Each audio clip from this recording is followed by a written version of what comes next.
और Abu Dhabi Knight Riders और Sharjah warriors के बीच में IL T20 2024 का एक बेहतरीन मुकाबला, एक बदले से भरी हुई मुकाबले के लिए हम तैयार थे। नहीं, प्रतिशोध के मुकाबले के लिए हम तैयार थे जायद क्रिकेट स्टेडियम अबू धाबी पर। इसलिए जब दोनों कप्तान आए टॉस पर तो दिलचस्प बात यह थी कि जानना कि आखिर कौन कौन होंगे आज 11 में।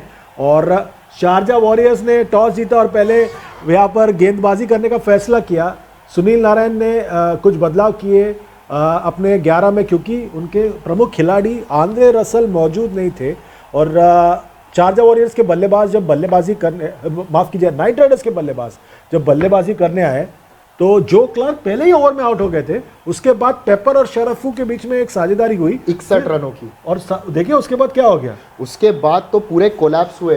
अगले 33 रनों में उन्होंने 9 विकेट खोए और फिर देखिए फिर तो कोई चांस ही नहीं बन रहा था अबू धाबी नाइट राइडर्स का। मगर इससे आप गेंदबाजों पर नजर डालें, क्योंकि इतने सारे विकल्पों का इस्तेमाल किया गया आज, मगर आदिल रशीद स्टैंड आउट।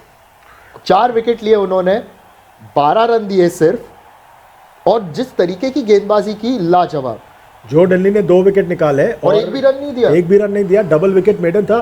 जो डेनली और आदिल रशीद दोनों हैट्रिक पर थे। हाँ, ये कम ही होता है। 17.1 ओवर में 94 पर ऑल आउट हो गए वहां पर अबू धाबी नाइट राइडर्स। 61 पर 1 था score Abu Dhabi Knight Riders का, और वहां से 33 रनों में 9 विकेट खो दिया। और नतीजा ये था कि यहाँ पर शारजा वॉरियर्स के सामने जो लक्ष्य था, वो लक्ष्य था सिर्फ और सिर्फ 95 रनों का, जो उन्हें करना था ताकि वो इस टूर्नामेंट के प्लेऑफ्स की दौड़ में बने रहे। एग्जैक्टली। और फिर जब यहाँ शारजा वॉरियर्स आए मैदान पर इसका पीछा करने, तब क्या हुआ वो हम देखेंगे। आसानी से तो पीछा कर लिया, मगर हमें लगा था थोड़ा जल्दी हो जाएगा, क्योंकि पहले 5 ओवरों में ही 56 रन बने थे और लियम लिविंगस्टन ने 13 गेंदों में 30 रन मारे थे।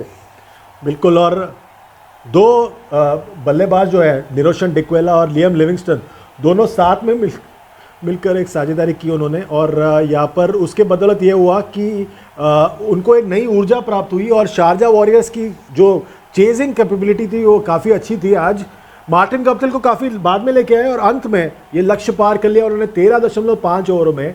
और देखिए वहाँ पर 2 विकेट निकाला इमाद वसीम ने, 1 विकेट निकाला जोशुआ लिटिल ने।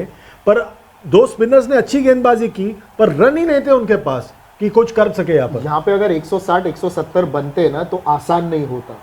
और वहीं पे अबू धाबी नाइट राइडर्स की गलती हुई कि उन्होंने ढंग से बल्लेबाजी नहीं की। मगर अगर मैच के समरी को हम देखें तो यहाँ Adil Rashid obviously stand out, 4 wickets for 12 runs. ये सिर्फ उनका दूसरा मुकाबला है इस प्रतियोगिता में।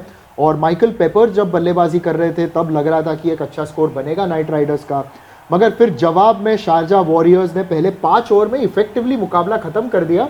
उसके बाद समय लिया ज़रूर, मगर चलो शारजा वॉरियर्स ने आखिरकार मुकाबला जीता 7 विकेटों से। इसका असर किस पर पड़ा? पॉइंट्स टेबल पर नजर डालते हैं। पॉइंट्स टेबल में क्या हुआ है? अबू धाबी नाइट राइडर्स अभी भी दूसरे नंबर पर है, शारजा वॉरियर्स चौथे नंबर पर आ चुके हैं। छठे से उन्होंने छलांग मारकर चौथे नंबर पर अपना जगह बना लिया है, पर अभी भी पूरी तरह से उनका जो आगे का रास्ता है साफ नहीं है। क्योंकि अबू धाबी नाइट राइडर्स की जहां तक बात है, उन्होंने अपने 9 मुकाबले खेल लिए, शारजा वॉरियर्स ने 9 मुकाबले खेल लिए। तो शारजा वॉरियर्स के लिए जरूरी बात यह है कि उनको अपना आखिरी मुकाबला जीतना ही जीतना है। एग्जैक्टली। और ये अबू धाबी नाइट राइडर्स भी यही चाहेंगे कि वो मुकाबला जीते अपना अगला और अपना जगह पक्का कर ले।